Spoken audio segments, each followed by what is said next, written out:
Well, last week we had a ton of games that were revealed at Gamescom. It was like more than 30. And while they weren't exactly the biggest reveals ever, it was still interesting to see 30 plus games from all different genres kind of come together there. But we did also have some hardware that was shown. This from Sony with their new DualSense Edge controller, and I wanted to talk a little bit more about it here today. So if you're new here to the Small My Flesh channel, make sure you subscribe down below and like the video if you enjoy it. Let's head over to PlayStation Blog, where they say introducing the DualSense Edge wireless controller, the ultra customizable controller for PlayStation 5. First of all, these premium controllers, I don't want to say it's like a small audience for them, but I think more people than not would say I'm okay with the DualSense controller that's like $70 or $75. But there is an audience for these controllers. Scuff, I think, has proven that at this point. And Microsoft, even with their own Xbox Elite controller now on the Series 2, and there's rumors for Series 3. I mean, people are spending a premium for these different controllers, and it actually makes sense that Sony would want to create this, by the way, because they have 10 live service games that are currently in development, and I'm sure many of them will be competitive in some way, and, well, you want to get the Edge, you get the DualSense Edge controller. It's just I'm sure they're marketing in play there. They could have gone with, like, the DualSense Pro controller. They're going to do DualSense Elite, but there you go. DualSense Edge wireless. We have an image of it here. However, we have a much better image of it right here. That, unfortunately, the first thing I notice is that it's all glossy plastic there on the front by the thumbsticks. That is going to be a smudge and fingerprint and scratch magnet, because this part actually comes off if you want to change out these thumbsticks, which I noticed these bottom tabs right here. Apparently you lift these tabs kind of down and it will remove this front black plastic, this glossy part, at which point these thumbsticks individually will completely come out, the entire module, which means if you get drifting issues, you can just drop new ones in. That's actually, let's say, a massive deal for this controller, considering, people have to, at times, replace entire controllers because one thumbstick is acting up. We've seen it across the board from all the different companies, some worse than others, with like the Joy-Con thing being seemingly a higher percentage than other controllers. But it still happens here, and it'd be a shame if it happened with this controller, because we'll talk about what I think the pricing is going to be on this one. Anyway, they say it's ultra customizable controls. You can change the stick sensitivity, dead zones. You can also play around with the trigger when it comes to the travel distance. So these have like these hair trigger settings, which, let's say you're playing a competitive shooter, Call of Duty, and you have a semi-automatic pistol. You can change this hair setting so that the travel distance is very short for the button press, and you'll be able to fire off rounds much faster doing that.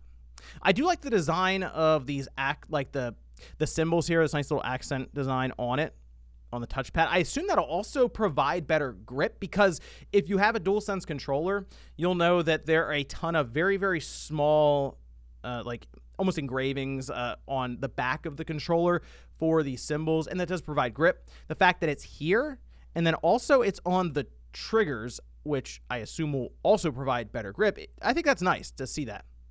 Now, they also have changeable stick caps and back buttons. The stick caps would be the parts here, and I'm sure they'll have ones that are longer, which I've never really got that myself. I just stick with the basic ones that are on there. However, I have seen people set up very large sticks on the right or left, and I guess that gives some sort of advantage there. But the back buttons. The back buttons are... Some people really like them. I'm sure some people just don't even get it. They're like, why do I want buttons on the back? Again, to me, that comes down to competitive play, because the idea is you can map a button from the front, like the face buttons, that would allow you to be able to press them without taking your thumbs off of either stick. So being able to look, move, and jump, as an example, in Halo was a big deal. Right? It's become something that just most people do now because of these back buttons. But back in the day, we had to change our entire control scheme around, like bumper jumper, so that we could do that and essentially jump over, turn around, and assassinate people very, very quickly with high sensitivity. These back buttons make it way easier to do now. So you take that into play with a first-person shooter like a Call of Duty, like Destiny and others.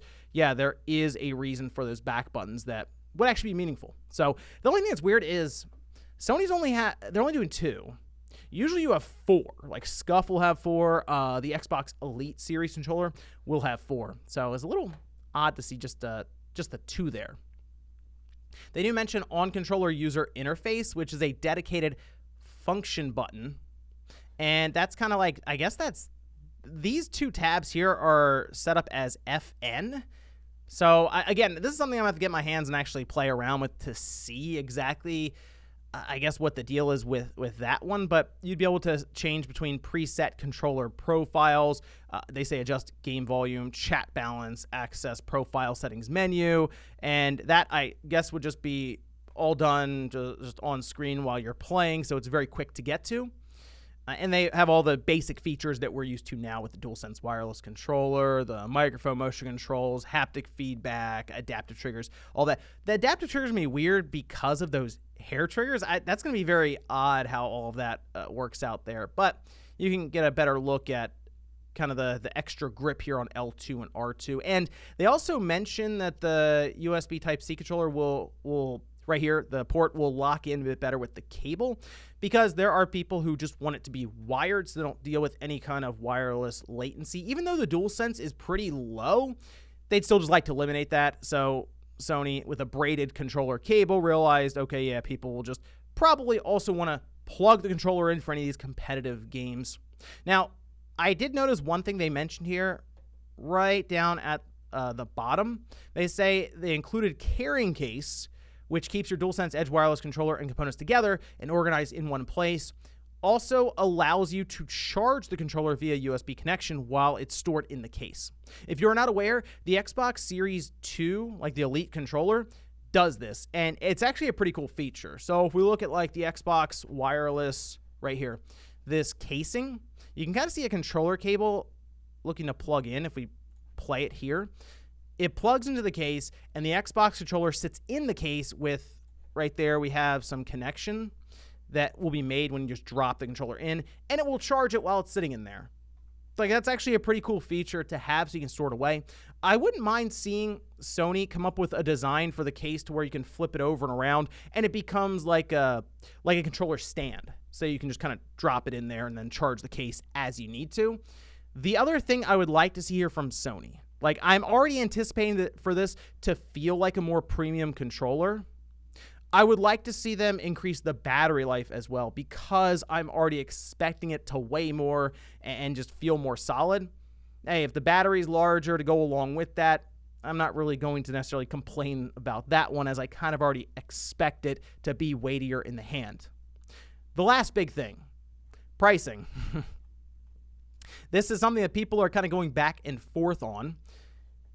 Right now, the Xbox Series Elite 2 controller is $180. It's been on sale here and there for between $150 and $160. I kind of anticipate this DualSense Edge controller to be close to $200. And I know that sounds like a lot, but these premium controllers already sell at that high of prices, sometimes more than that, if you want to customize the colors of the controller and these different things. And we know right now Sony is marking up prices around a lot of things just across their company, and we've recently seen PlayStation raise prices of their PS5 system all across the world in different regions, and kind of in the US with that Horizon bundle that's at $550.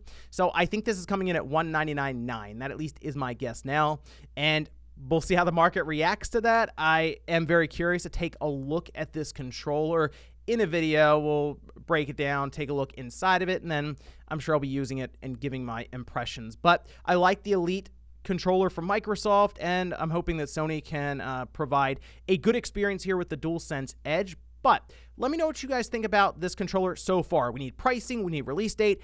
I would expect it to probably roll out in first quarter of next year, mostly because I'm also expecting at least 1 or 2 of these live service games to be launching next year, potentially in the first half, and this would be good for them to have on the market to prepare for that. Thanks, guys, for watching, and I'll see you next time.